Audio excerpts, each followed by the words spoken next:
effort-filled. I would call it a high-effort holiday.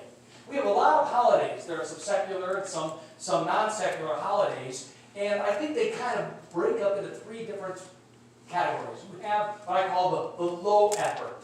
Low effort might be something like Labor Day, Memorial Day. Important day we set aside, but you don't have to do much planning there. You might have a cookout, and you might have some time where you introspective and think about things. But then there's the middle section, the middle effort holiday, what I call maybe it's something like the 4th of July. I mean, the 4th of July, you need to do something. You might put out a flag, you might go see a parade, you might have the kids and you or whoever go and see the fireworks. That's kind of like medium effort. But Christmas is a high effort holiday. I mean, it requires all those decorations, all those planning. You have to go out and buy the food. You have to go out and buy the gifts. You have to make sure that you have everything. You have school programs. You have church programs. It's a high-effort thing. I'm guessing that some of you had to coordinate even getting here tonight. But Christmas isn't all about the decorations. It's not all about the gifts. And I think most people know that. People know that Christmas is about something deeper, something more significant, more meaningful than a tree with lights hanging on them and maybe a fireplace or something.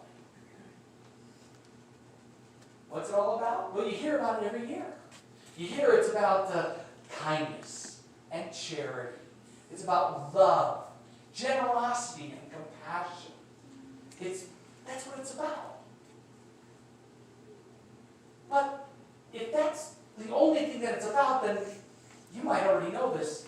It's missing something. Because you see, kindness, compassion, generosity, charity, those are year-round things. We're supposed to be doing those things all the time. Being kind to your family, caring for people, showing love and compassion all year round. And if that's the case, then there must be something more about Christmas. You see, Christmas is a time of year when people start to take time out and put extra effort into finding the real meaning of life. They want to find real joy. There's a chance that some of you came here tonight going, I want to find out the meaning. I want to find out real joy. And so people take out and put aside extra effort in order to, well, find and look at the heart of God. Maybe this year some people are thinking, this year's it. I'm finally going to be able to do it. I'm finally going to be able to get a glimpse of what God is all about and what He wants and how I can apply that to my life, how it affects my life. Subconsciously or consciously, people take out time this time of the year to just catch a glimpse.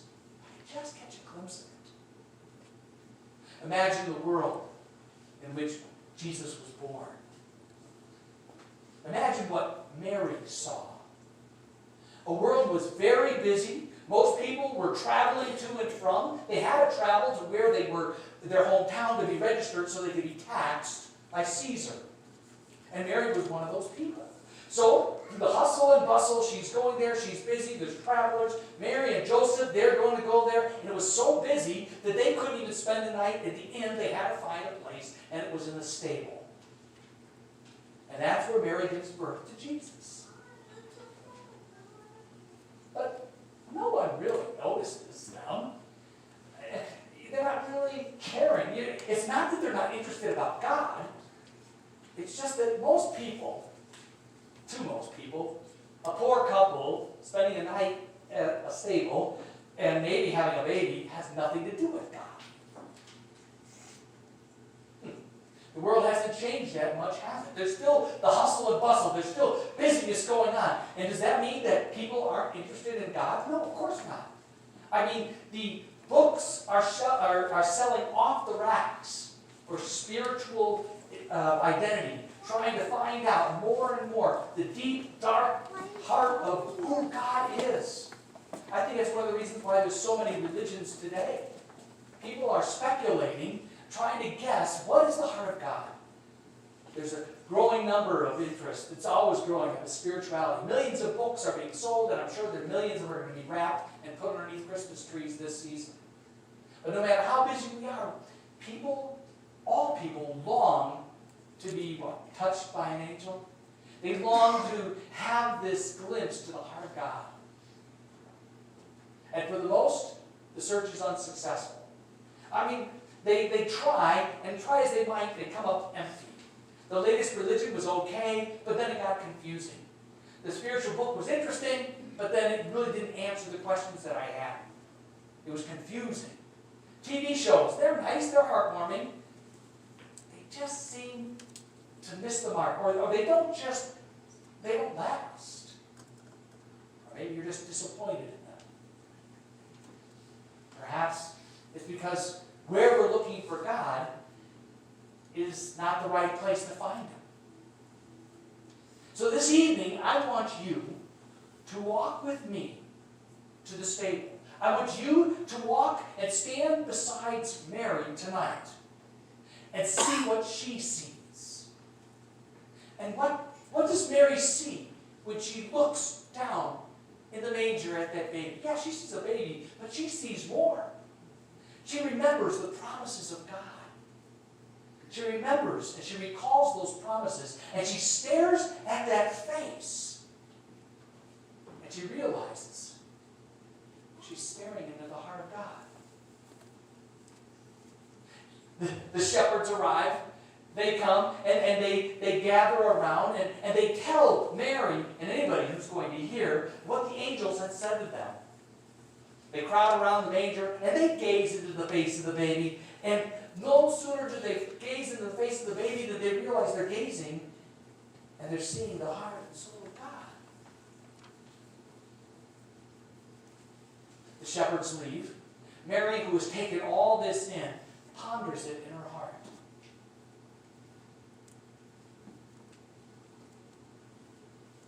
Everything her world needs is right here. Everything her hustling and bustling friends and neighbors could ever ask for is lying right here. The key to understanding God, the key to understanding the meaning of life, the key to understanding everything, it's right here. Lying in the manger.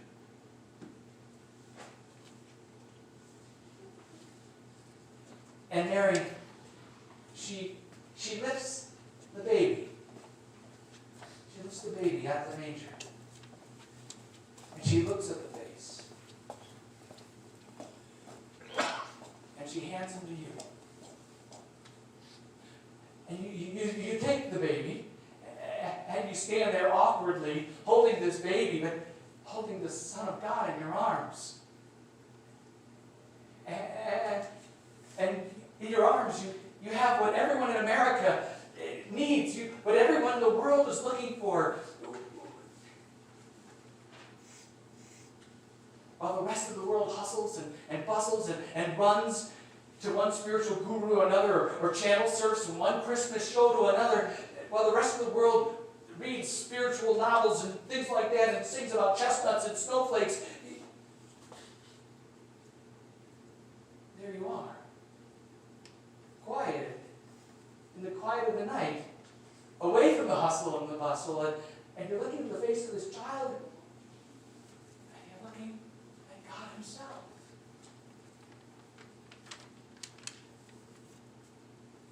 And you wonder, why would God do this? Why would God come down in this 7-pound, 6-ounce baby? Why would He do that? And you look outside, and you see a shadow. Outside the stable, there's a shadow. The stars are shining bright. One star in particular shining above all the rest. And you look, and you see the shadow. And it's the shadow of a cross. And then you understand. You understand that someday God's going to sink even lower than He did tonight. I mean, tonight God sinks into human flesh, but someday God's going to sink even lower. He's going to suffer and die on the cross. And you cannot help, when you look at this baby's face, to feel sad.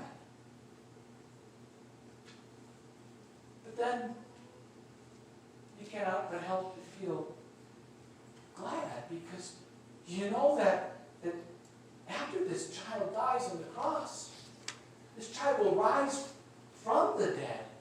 You realize that the baby that you're holding will someday set the world free from sin and from eternal death.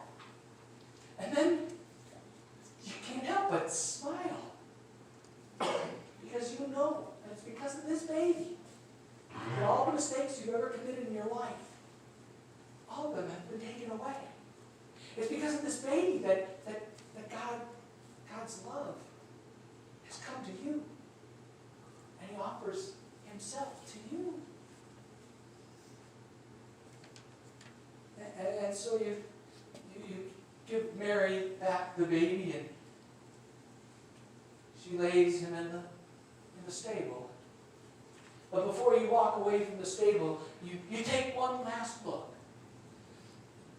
And you see God's love. And you see God's mercy.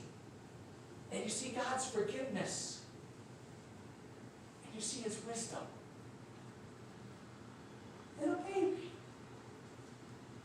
This evening, God has touched you with something even better than an angel. And you rejoice because you know that God is not a God who is far off and aloof. He's a God that you don't have to drift and wonder and search and seek down endless wandering paths to find the meaning of life. God has come looking for you, and he's found you in the stable.